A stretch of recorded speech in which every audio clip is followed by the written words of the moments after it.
Então, nessa parte 4 a gente vai falar dos demais operadores, né?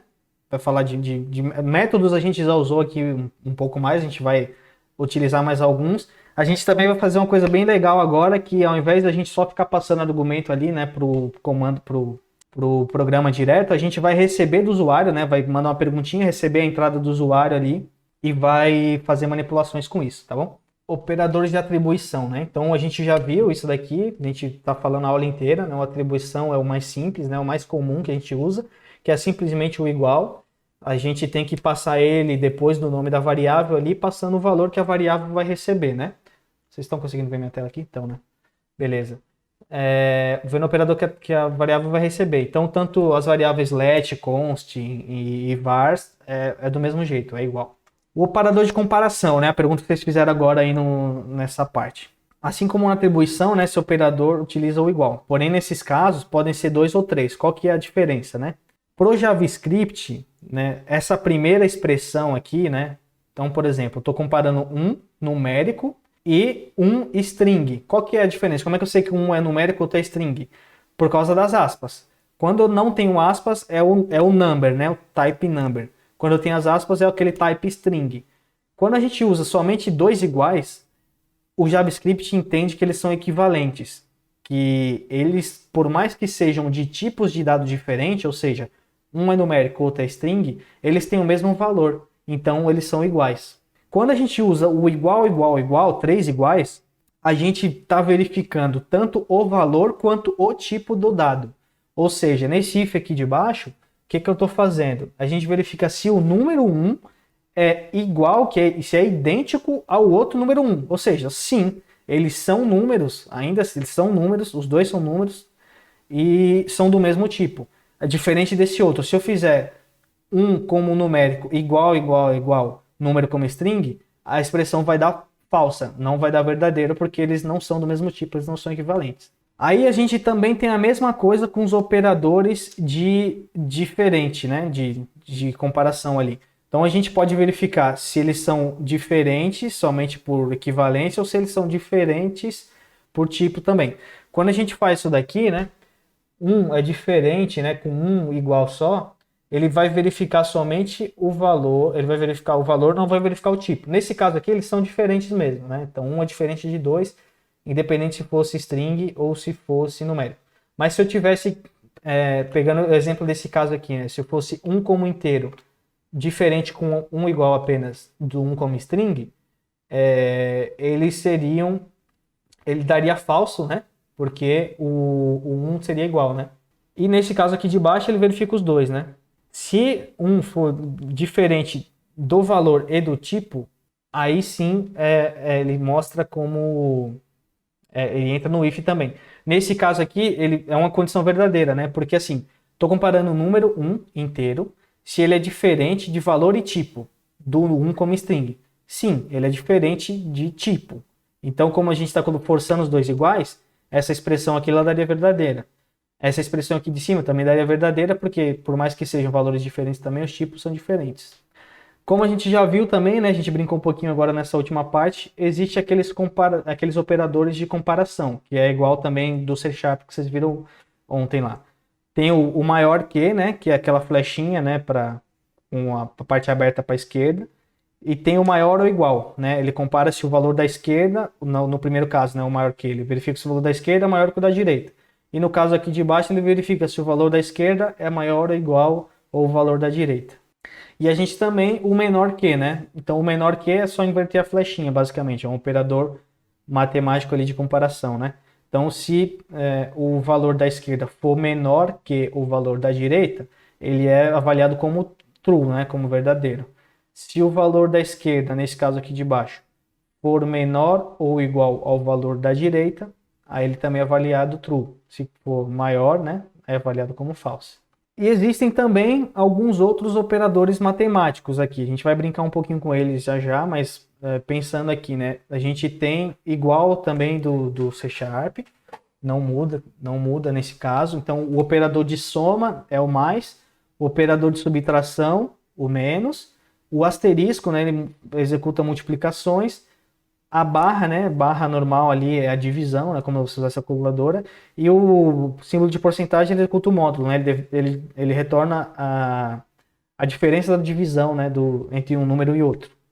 É basicamente esse. A gente vai fazer um desafio bem legal aqui para unir todos esses conceitos aqui que a gente está vendo nos slides, beleza? A gente tem também, né? A gente já viu bastante operador matemático, mas a gente tem também os operadores de incremento e decremento. O que é o incremento e o decremento? O incremento é marcado como um símbolo de mais, né? Um mais depois do outro. Então, quando a gente usa esse mais, a gente quer dizer que faz que aquela variável incremente um número, né? E se a gente usar o menos, a gente fala que aquela variável tem que decrementar um número. Ou seja, se eu tenho uma variável chamada XPTO, vamos lá na prática para ficar claro aqui esse exemplo matemático. Que ele a gente não vai usar no desafio, mas é interessante vocês saberem, né? Operadores. Vou criar um arquivo aqui novo, chamado operadores.js. Aí, a minha variável, como ela vai sofrer alteração, ela precisa ser um let, certo? Idade. Vou colocar a idade 18. Beleza. Se eu usar um console.log aqui, vou chamar idade inicial, né? Coloquei entre aspas ali, né? Idade inicial igual e vou concatenar aqui com a idade. Depois disso, eu vou usar aqui, ó, idade mais. O que acontece nessa situação? Ele vai pegar essa variável idade e vai incrementar um número, vai incrementar um valor 1. Então, vou pegar aqui na linha de baixo, console.log, aspas, idade final. Vou colocar aqui, igual a, entre as aspas, mais idade. Qual que vai ser a diferença? No primeiro caso, ele vai falar, né, que minha idade é 18, porque eu só tenho 18. Não fiz nenhuma operação até esse momento. Na linha 5, a gente está incrementando, né, aquele símbolozinho de mais. E aqui na linha 7, a gente está falando da idade final, né? Depois que a gente fazer incremento, aqui nesse caso teria que ser 19. Então vamos lá para o terminalzinho. Voltei aqui para o terminal, vou expandir. Vou executar aqui, ó, node, espaço, op e vou dar um tab. Aí ele autocompleta o comando, dou um enter. Olha lá o que aconteceu. Ele, né, inicialmente, idade era 18, ele incrementou, virou 19.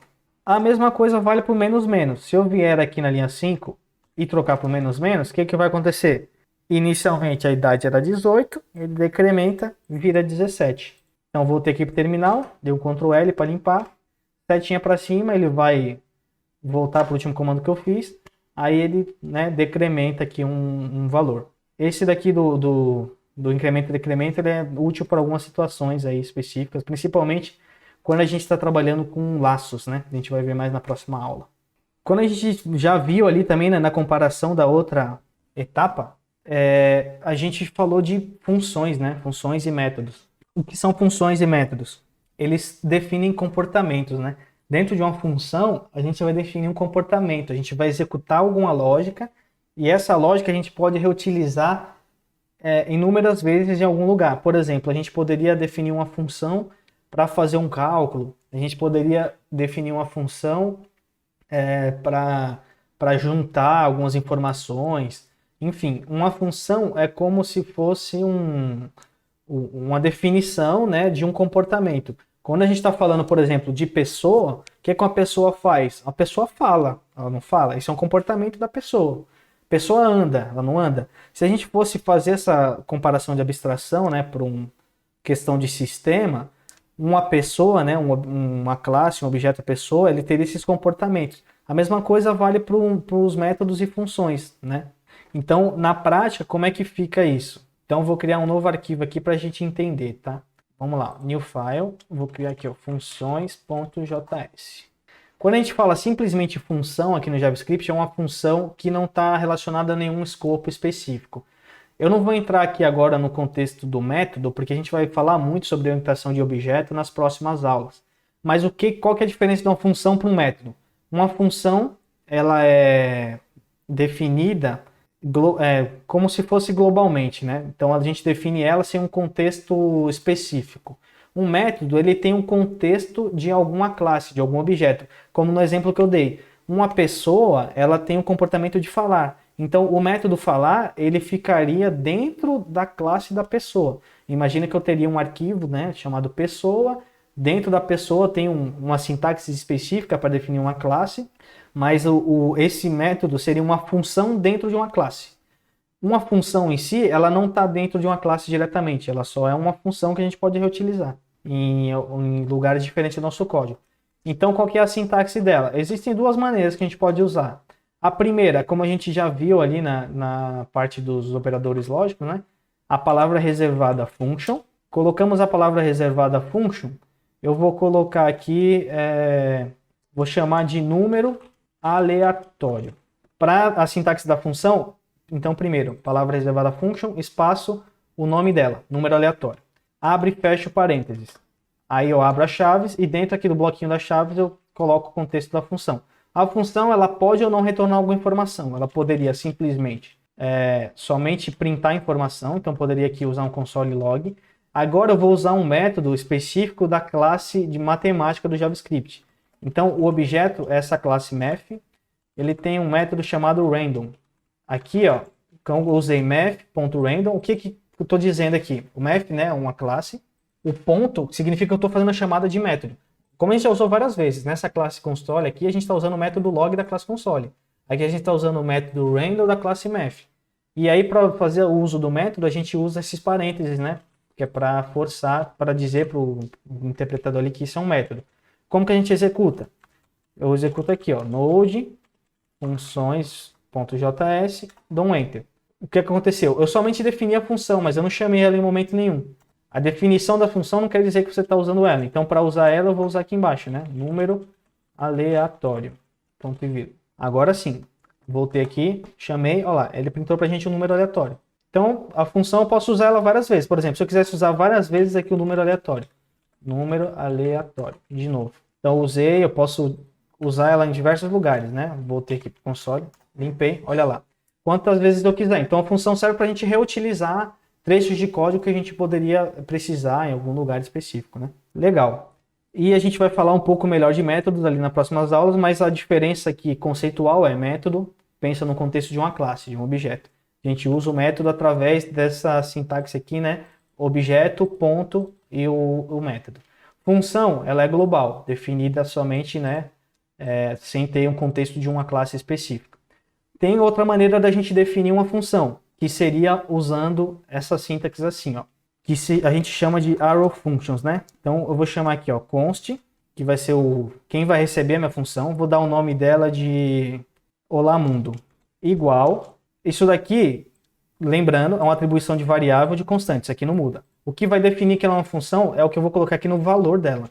Abre e fecha o parênteses, né? Aqui nos parênteses vai ser os argumentos, coloco igual, o símbolo de maior que. Aí dou um espaço, abro as chaves. Viu a diferença de uma para outra? Aqui tem a function, o nome da função, os parênteses e a chave. Aqui eu defini o const, o nome, né, o lamundo, esse aqui é o nome da função, o igual, aí aqui tem o parênteses, o igual e o maior que e as chaves. O comportamento a ideia é a mesma, né? É a gente definir uma função, porém são duas sintaxes diferentes. Aí a gente usa, por convenção, a gente tem usado muito mais ultimamente essa arrow function aqui, que é uma sintaxe um pouco mais reduzida do que o function e tudo mais. Eu posso simplesmente colocar aqui, ó, olá mundo. E como é que eu uso essa função aqui, olá mundo? Do mesmo jeito que eu usei o número aleatório.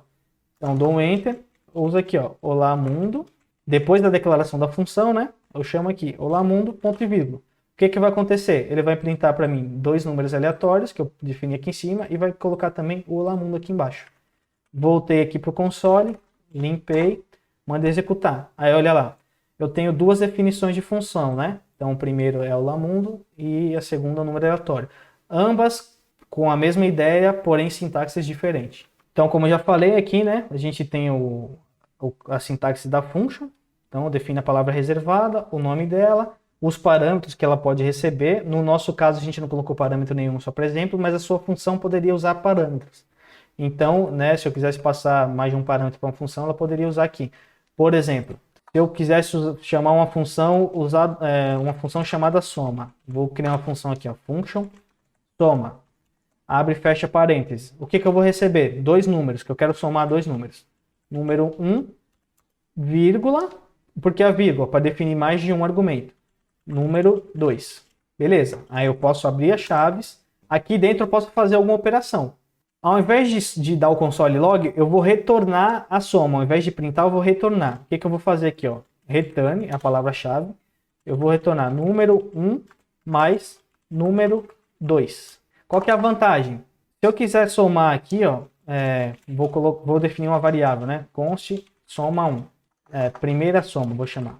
Eu vou colocar o valor do cálculo aqui, né, dessa soma para uma variável. Então, eu vou somar aqui 1,2,3. Qual que é o resultado disso? É 4, né? Aí ele vai retornar aqui para essa variável primeira soma, mas não vai printar nada. Depois eu vou fazer a mesma coisa. Segunda soma, igual a soma, abre parênteses, ponto e vírgula, eu posso colocar aqui 6 e 7. Qual que é a vantagem de usar funções, né? Como eu defino comportamentos padrão, eu posso utilizá-lo em vários lugares, eu não preciso ficar fazendo cálculo. Porque, por exemplo, imagina se a fórmula do meu cálculo muda algum dia. Ao invés de ser um mais o outro, seja 1 vezes o outro. Eu não preciso alterar em todos os lugares, eu altero somente em um lugar. Aí o cálculo já fica correto para todo mundo. Então, é uma questão de reutilização de código, facilita a tua manutenção. Aí a gente pode printar essas duas somas, né? Então, vou colocar aqui, ó, console.log. A gente pode usar aqui também, o JavaScript tem um recurso legal, que ao invés de a gente ficar escrevendo uma string igual o valor da variável, a gente pode usar essa sintaxe de objeto, ó. Se eu abrir chaves dentro do console.log, posso dar um enter aqui, aí eu posso simplesmente fazer isso, ó. Primeira soma. Por que primeira soma? É essa variável aqui. O que ele vai fazer? Ele vai, né, tá criando um objeto aqui com uma propriedade chamada primeira soma com o valor dessa variável primeira soma. Eu posso fazer uma vírgula aqui e colocar a segunda soma também. Segunda soma. Aí o que vai acontecer nessa linha? Ele vai imprimir para a gente no console, né, o valor e o nome das variáveis juntas ali, sem a gente precisar ficar escrevendo a string falando que é a primeira soma ou que é a segunda soma. Então eu vou executar aqui de novo, ó. Olha lá como que ficou, né? Ele primeiro executou aqui a linha 5 e 6, né, que são os números aleatórios. Executou aqui em linha 12, que é o Olá Mundo. E também executou aqui as somas, né? Fez a primeira soma, a segunda soma. E aqui embaixo ele fez o console log das duas. E olha como que ele exibiu aqui, ó. Eu não precisei, né, ficar falando, né, que a primeira soma é o valor 4, que a segunda soma é o valor 13. Ele simplesmente já printou para mim bonitinho, né? Então facilita na hora da depuração aqui, você está testando alguma coisa. Legal.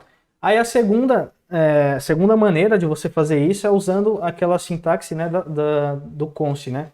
Qual que é, né? Você define o const, né, que é o escopo da variável, poderia ser um let, poderia ser um var, o nome da variável, o igual, aí o parênteses, né? Dentro do parênteses você pode colocar os argumentos, se você quiser. Aí aqui você tem aquela sintaxe, né, do igual maior que, abre as chaves, e dentro da chave você pode ter uma lógica específica. Nesse caso aqui tem um if, né? Verifica se é válido, retorna true, se não retorna false. E aqui é o teste, né? Ele atribui a variável teste, coloca um console log chamando a função validar. Então a gente já brincou tudo isso daqui, né? Agora a gente vai fazer o nosso desafio, né? A gente já brincou com todos aqueles operadores, a gente vai escrever o nosso desafio, que agora vai ser bem legal. A gente vai pegar a entrada do usuário, né? Vai fazer vai receber os dois números, a gente vai receber o operador matemático e a gente vai executar o cálculo corretamente baseado no operador que o usuário passou. Então vamos lá, vou criar aqui, ó, um novo arquivo chamado desafio operadores.js. Beleza. Primeira coisa, né, para a gente fazer a leitura dos dados que o usuário digita no console, a gente não vai passar mais diretamente como argumento, a gente vai esperar o usuário digitar agora. Para fazer isso, a gente precisa fazer o uso de um pacote, de um módulo que o próprio Node fornece para a gente. Como é que a gente faz o uso de módulos? É simplesmente assim, ó. A boa prática é a gente usar sempre const para a importação de módulo, porque o módulo ele não vai mudar, né? Você está importando o código, né, que está disponível ali, que o próprio Node já fornece. Então a gente vai usar a sintaxe aqui do const. Vamos definir um nome para o módulo, né, que é o nome do pacote. É chamado de readline, igual. Aí o valor aqui vai ser uma palavra, né, um método chamado require. Require, abre e fecha parênteses. Dentro do parênteses eu vou falar o nome do módulo que eu quero importar. Então vou colocar um aspas aqui. O nome do módulo que eu quero importar é o readline.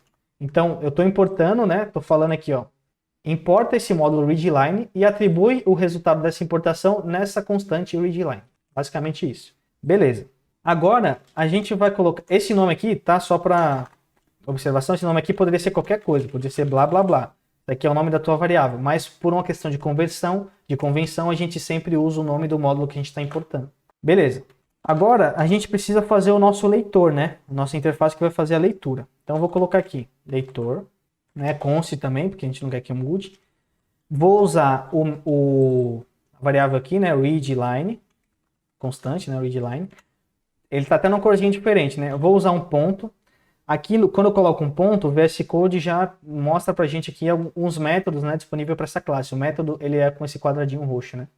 Então, eu vou colocar aqui, ó, create interface. É um método específico dessa classe readline para a gente passar alguns argumentos aqui de entrada e de saída. Depois que eu coloquei o create interface, eu abri uma chave, né, dentro aqui do parâmetro e vou escrever aqui, ó, input, né, que é uma variável que ele está esperando, o input. O que a gente vai passar no input? É a entrada padrão do sistema operacional, que no nosso caso é aquela mesma constante lá que a gente pega o argv, aquela process, ele tem uma propriedade chamada stdin, ou seja, stdin, né? std de standard, in de input. Então, entrada padrão, que seria, no caso, né, o nosso teclado. E output, né, a saída, vai ser o process.stdout, que no nosso caso aqui é o próprio terminal, né, o próprio console. Beleza. Criamos o leitor. Agora, para a gente fazer uma pergunta para o usuário, né, a gente vai usar assim, ó, a constante ali, leitor.question. Ele tem esse método question. O que a gente faz? A gente faz uma pergunta para o usuário. Eu abro e fecho parênteses aqui, coloco a mensagem entre aspas. Aí eu vou perguntar para ele, digite o primeiro número. Beleza? Então, vou colocar dois pontos aqui e dar um espacinho. Eu quero que ele me digite o primeiro número. Aí, para dar uma quebra de linha entre minha pergunta e o que ele vai digitar, eu vou colocar aqui um operador chamado, né, é o /n. Esse /n, quando eu coloco aqui dentro da string, ele faz uma quebra de linha. Basicamente isso. O question, ele tem dois argumentos. O primeiro argumento é a pergunta, e o segundo argumento, se vocês verem aqui quando eu faço uma vírgula, o próprio VS Code é autocomplete. É um chamado de callback. O que é um callback? Sempre que você vê que tem algum lugar chamado callback, é uma função que ele está esperando para tratar o que vai ser digitado ali pelo usuário. Então aqui, ó, eu vou usar aquela sintaxe que a gente conhece, né, que a gente viu agora há pouco, que é do arrow function, né? Então coloquei aqui parênteses, igual, maior que, e vou abrir as chaves. Beleza. Mas o que eu estou esperando aqui? Eu estou esperando a resposta do usuário, né? Então eu vou colocar aqui número, vou chamar de num1. Aí o que eu vou fazer, né? Vou pegar vou chamar aqui de primeiro número. Beleza. A gente tem que esperar o primeiro número, então o usuário vai digitar o primeiro número. Vamos fazer um teste aqui, ó. Coloquei primeiro número. A única coisa que eu tenho que fazer agora eu só vou printar aqui para a gente ver se estamos recebendo certinho, tá? Então vou colocar aqui console.log. Eu vou abrir e fechar chaves aqui para ele já printar o nome da variável com valor, né? Lembra que a gente falou? Vou colocar aqui, ó, primeiro número. Beleza. Primeiro número. Agora vou vir aqui no terminal. Na verdade, faltou uma coisinha, né? Depois que a gente já fez a question, a gente precisa fechar esse leitor. A gente não precisa deixar ele esperando mais nada aqui, né? Então, ele acabou de ler a pergunta, ele pode fechar já a leitura, não precisa ficar esperando mais a entrada do usuário. Então, eu posso usar aqui dentro desse callback, né? Dessa função aqui que ele está passando como argumento, o método close, que é para fechar, né? Close, fechar. Salvei. Voltei aqui no meu terminal. Eu vou escrever aqui, ó, Node é o desafio operadores que a gente precisa. Aí o que ele falou aqui para mim, né? Digite o primeiro número, que foi a pergunta que a gente fez aqui para ele. Beleza, vou digitar o primeiro número, 85. Apertei Enter. Aí o que ele fez? Recebeu o primeiro número, chamou esse callback aqui nessa função que eu passei como argumento e printou o primeiro número e fechou o leitor. Não precisa ficar esperando mais a entrada do usuário. Beleza. Agora o que falta? A gente pedir o segundo número e pedir a operação que ele quer executar também, certo? Então vamos lá. A gente já tem o primeiro número. Eu vou dar um Enter aqui para a gente continuar. Então vamos lá. Leitor.question de novo. Vou colocar aqui, ó. Digite o segundo número. Vou colocar um barra N de novo, que é a quebra de linha. Aí o segundo argumento, como a gente já conhece, que é o callback, né? A funçãozinha, vírgula. Eu vou colocar aqui, ó, segundo número. Aí aquela sintaxe que a gente já viu, igual, maior que, abre chaves. Dou um enter, beleza. Ponto e vírgula aqui. Agora, eu não quero que esse leitor ele feche assim que ele fizer a primeira pergunta. Eu quero que ele, né, venha aqui para dentro da segunda pergunta. Eu vou mover ele aqui, ó. Segurei o Alt e apertei setinha para cima. Movi ele para dentro dessa segunda question. Né? Então vai ficar encadeado. Vai fazer a primeira pergunta, depois vai fazer a segunda pergunta e assim por diante. Aí aqui o que eu vou printar também? Vamos ver se está pegando o segundo número corretamente, né? Console.log. Aqui dentro das chaves eu vou colocar segundo número. Legal. Então agora a gente já está pedindo para o usuário o primeiro número. Estamos esperando ele responder. Pergunta o segundo número, espera ele responder e depois está fechando a espera da leitura ali, né? Então vamos lá. Limpei aqui meu console. Apertei setinha para cima, ele voltou no último comando que eu fiz. Apertei um Enter. Então me fala o primeiro número. 65, beleza. Aí, fez o primeiro número e já pediu o segundo na sequência. Qual que vai ser o segundo número? 12. Beleza, ele leu o segundo número e fechou. Agora a gente vai fazer a mesma coisa para a terceira pergunta. Então vamos lá. Se a gente quiser até diminuir um pouco essa linha aqui, a gente pode fazer assim, ó. Antes da primeira question, né, eu vou digitar uma variável, vou colocar aqui, primeira pergunta. Que aí diminui um pouco a linha ali, ó. Coloquei igual, selecionei essa parte aqui da primeira pergunta e apertei Ctrl X. Aí aqui na linha da primeira pergunta eu apertei Ctrl V e coloquei um ponto e vírgula. No lugar onde estava a pergunta aqui no argumento, né? Eu coloquei, ó, primeira pergunta. Beleza. Então ele faz a primeira pergunta. Eu posso já colocar aqui também a segunda pergunta para economizar até espaço, né? Colunas ali no programa. Pergunta. Vou recortar aqui também, segundo número. Segunda pergunta. Beleza. Agora, o que a gente precisa do operador? Então, vamos lá. Operador. Na verdade, a pergunta do operador, né? Terceira pergunta.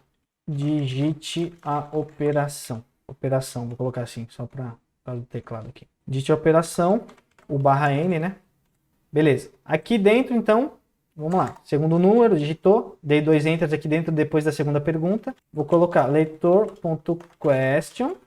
Abre e fecha parênteses. Ponto e vírgula, como sempre. Terceira pergunta. Estou passando como argumento. Vírgula. Aí aqui eu vou receber a operação. Operação. Aí igual, maior que.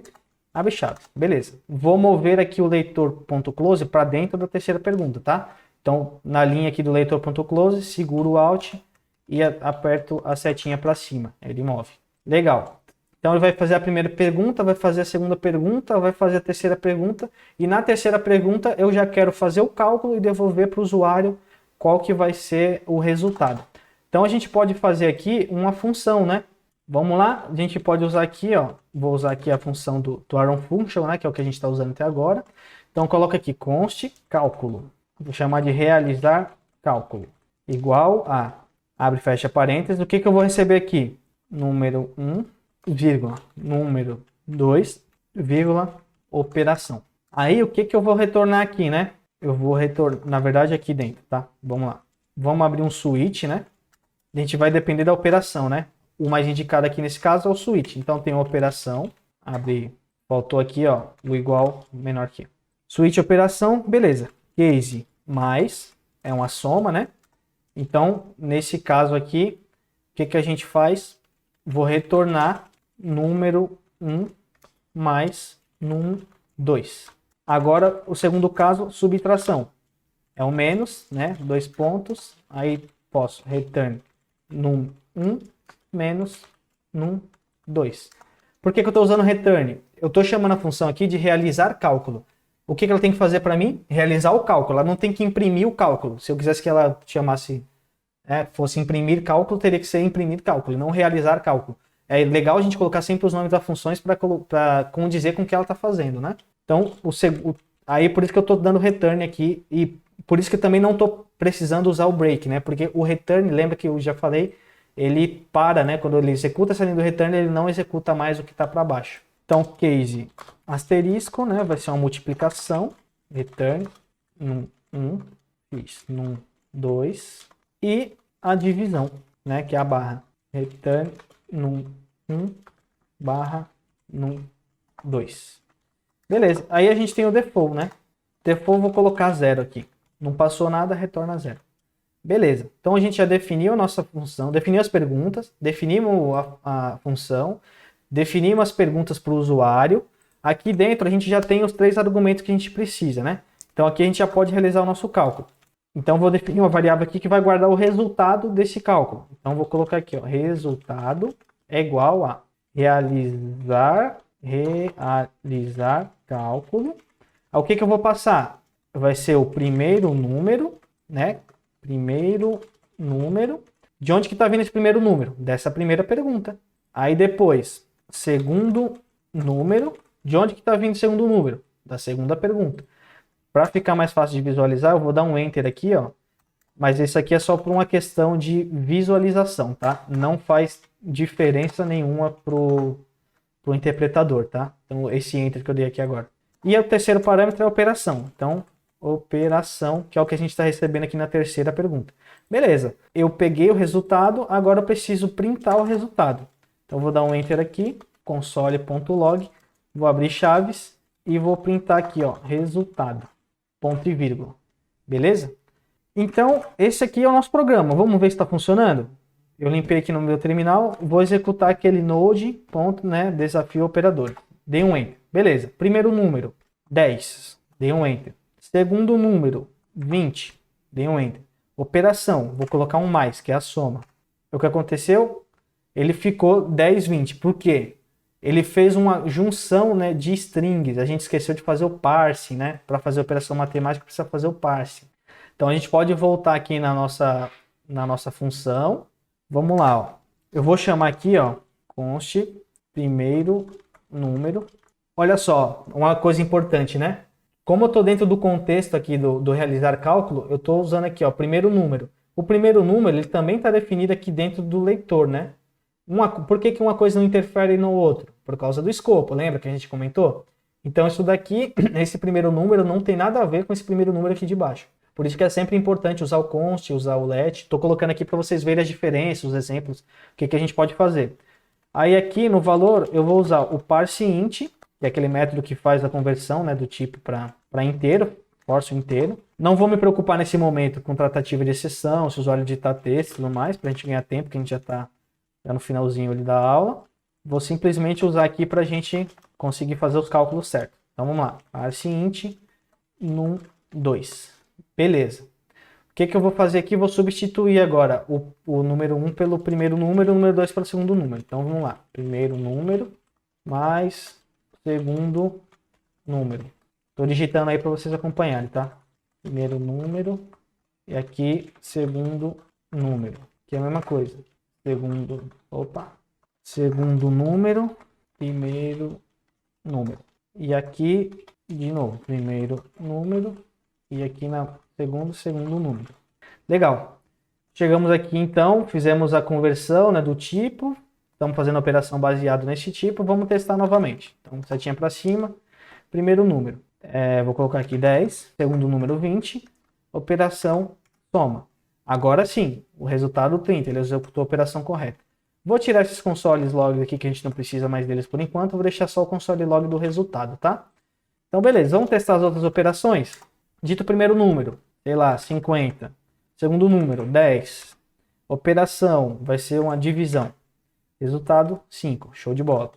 Vamos testar a multiplicação. 40. 2. Operação, asterisco. 80. Show de bola. E faltou a subtração, né? Então, 100. Vamos lá. Setinha para cima. Primeiro número, 100. Segundo número, 80. Operação, subtração. Resultado 20. Legal. Aqui já dá para você brincar, fazer uma calculadorinha.